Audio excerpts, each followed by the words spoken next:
कि अस्तगफिरुल्लाह और अल्हम्दुलिल्लाह मिला के इसका वजीफा किया करो, ये पढ़ा करो। तो किसी ने पूछा कि वो क्यों?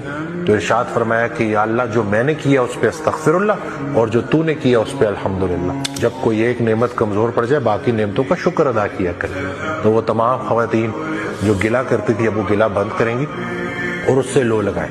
ये जो छोटे छोटे शिर्क हम कर रहे होते हैं ना अल्लाह के मुकाबले में, माज़अल्लाह, उसकी सजा फिर हमें मिलती है। तो अपना किबला, अपना काबा बड़ा सही होना चाहिए, और वो यही है कि हमारी जो भी नेकियां हैं, जो भी हमारा खैर का अमल है, वो सब अल्लाह के लिए है। और हर वो गलती जो हमने